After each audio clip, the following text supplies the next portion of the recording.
चलिए आज एक ऐसी अदृश्य शक्ति के बारे में बात करते हैं जो हमारे पूरे ब्रह्मांड को चलाती है, मतलब गुरुत्वाकर्षण। ये वो ताकत है जो हमें जमीन से जोड़े रखती है और यही वो खिंचाव है जो आकाशगंगाओं को एक साथ बांधे रखता है। तो आइए इसके रहस्यों को परत दर परत खोलते हैं। ये सवाल सुनने में तो बहुत सीधा साधा लगता है ना?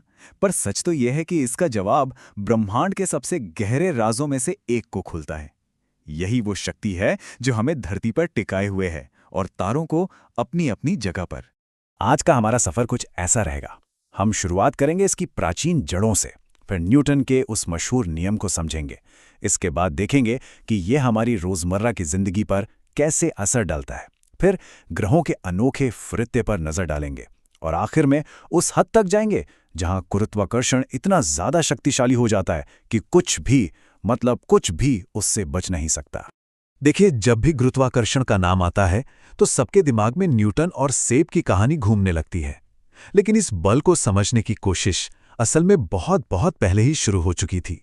जरा इन दोनों घटनाओं के बीच का फासला देखिए। पूरे 500 साल। न्यूटन से सदियों पहले 12वीं सदी में ही भारतीय खगोलशास्त्री भास्कराचार्य ने अपने ग्रंथ सिद्धांत शिरोमणि में इस शक्ति के बारे में बता दिया था। सोचिए, ये बात कितनी सटीक है। भास्कराचार्य सिर्फ इतना ही नहीं समझे कि धरती चीजों को खींचती है, बल्कि ये भी कि ये खिंचाव उसके केंद्र की तरफ होता है। ये गुरुत्वाकर्षण को समझने के लिए एक बहुत ही बुनियादी और जरूरी सोच थी। और फिर कहानी आगे बढ़ती है 17वीं सदी में, जब आते हैं सर आइजैक न्यूटन।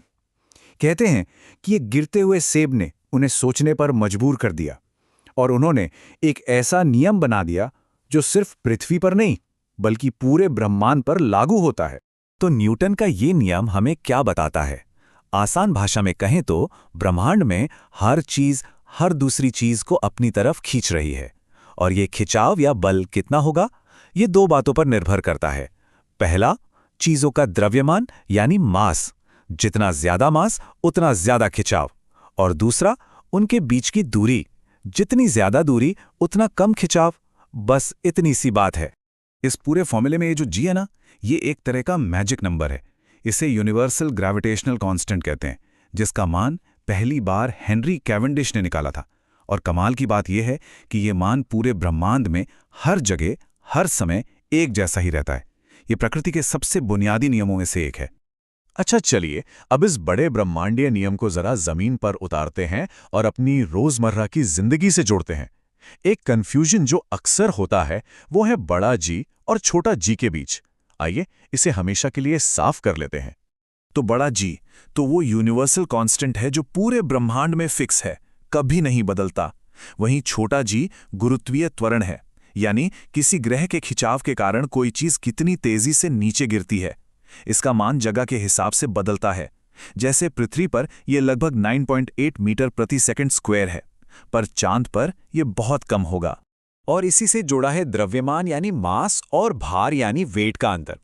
मास का मतलब है कि किसी चीज में कितना स्टफ है, और यह कभी नहीं बदलता। चाहे कोई पृथ्वी पर हो, चांद पर या गहरे अंतरिक्ष में, मास वही रहेगा। लेकिन वेट वो गुरुत्वाकर्षण का खिंचाव है। इसीलिए चांद पर किसी का वजन पृथ्वी के मुकाबले सिर्फ छठा हिस्सा रह जाता है। इस बदलते हुए भार को महसूस करने का सबसे अच्छा तरीका है एक लिफ्ट। जब लिफ्ट तेजी से ऊपर जाती है तो हमें थोड़ा भारीपन लगता है ना? और जब नीचे आती है तो हम हल्के महसूस करते हैं। और सोचिए, अगर लिफ्ट की रस्सी टूट जाए तो लिफ्ट और उसके अंदर की हर चीज एक ही रफ्तार जी से नीचे गिरेगी। उस पल भारहीनता का अनुभव होगा। चलिए अब पृथ्वी से ऊपर उठते हैं और पूरे सौर मंडल पर नजर डालते हैं।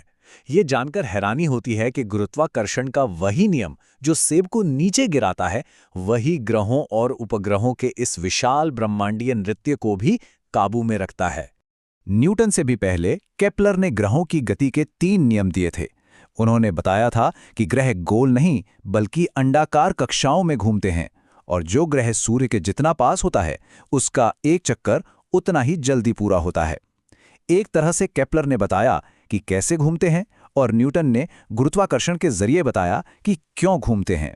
गुरुत्वाकर्षण की इसी समझ का इस्तेमाल करके हम सैटेलाइट्स को अंतरिक्ष में उनकी सही जगह पर रखते हैं। जो पोलर सैटेलाइट्स हैं वो हमें मौसम की जानकारी देते हैं, जबकि जियो स्टेशनरी सैटेलाइट्स जो पृथ्वी के साथ साथ ही घूमते हैं वो हमारे कम्युनिकेशन सिस्टम की जान है। और अब हम आ पहुंचे हैं अपने सफर के आखिरी और सबसे रोमांचक पड़ाव पर। क्या गुरुत्वाकर्षण के खिंचाव से भागा जा सकता है? और तब क्या होता है जब यह खिंचाव इतना इतना शक्तिशाली हो जाए जिसकी हम कल्पना भी नहीं कर सकते? यहीं पर आता है कॉन्सेप्ट पलायन वेग यानी एस्केप वेलोसिटी का। ये वो कम से कम रफ्तार है जो किसी भी चीज को किसी ग्रह या तारे के गुरुत्वाकर्षण से हमेशा हमेशा के लिए आजाद होने के लिए चाहिए। एक बार ये स्पीड पकड़ ली तो फिर पीछे मुड़कर देखने की जरूरत नहीं। और ये रफ्तार हर जगह अलग अलग होती है। जरा देखिए, पृथ्वी के गुरुत्वाकर्षण से बाहर निकलने के लिए 11.2 किलोमीटर एक सेकंड में की अविश्वसनीय रफ्तार चाहिए। वहीं चांद पर यह सिर्फ 2.4 किलोमीटर प्रति सेकंड है। कितना बड़ा अंतर है। और इसी से हमें इस सवाल का सीधा जवाब मिलता है कि चांद पर हवा क्यों नहीं है। उसकी एस्केप वेलोसिटी इतनी कम है कि सूरज की गर्मी से गैस के कण आसानी से इतनी रफ्तार पकड़ लेते हैं कि वो अंतरिक्ष में उड़ जाते हैं। चांद का गुरुत्वाकर्षण उन्हें रोक ही नहीं पाता। तो फिर क्या होता है जब गुरुत्वाकर्षण हमेशा के लिए जीत जाता है? जब कोई बहुत बड़ा तारा अपने जीवन के अंत में अपने ही वजन के नीचे दबकर सिकुड़ने लगता है तो उसका मास तो उतना ही रहता है, पर उसका आकार छोटा होता जाता है। इससे उसकी एस्केप वेलोसिटी तेजी से बढ़ती जाती है और एक पॉइंट ऐसा आता है जब वो प्रकाश की गति से भी ज्यादा हो जाती है। और बस यही एक ब्लैक होल की असली पहचान है। एक ऐसी जगह जहां गुरुत्वाकर्षण इतना ज्यादा है कि रोशनी, जो ब्रह्मांड की सबसे तेज चीज है, वो भी वहां से बाहर नहीं निकल सकती। ये अंतरिक्ष का एक ऐसा जाल है जहां से कोई वापसी नहीं है। तो आज हमने प्राचीन ऋषियों के विचारों से लेकर ब्लैक होल के अंधेरे तक गुरुत्वाकर्षण का एक लंबा सफर तय किया। अब अंत में बस एक सवाल है जिस पे गौर करना चाहिए। अगर गुरुत्वाकर्षण का ये नियम होता ही नहीं तो हमारा ब्रह्मांड कैसा होता? ना ग्रह होते, ना तारे, ना ही आकाशगंगाएं, सिर्फ एक खाली, ठंडा और बिखरा हुआ ब्रह्मांड। इस पे जरूर सोचिएगा।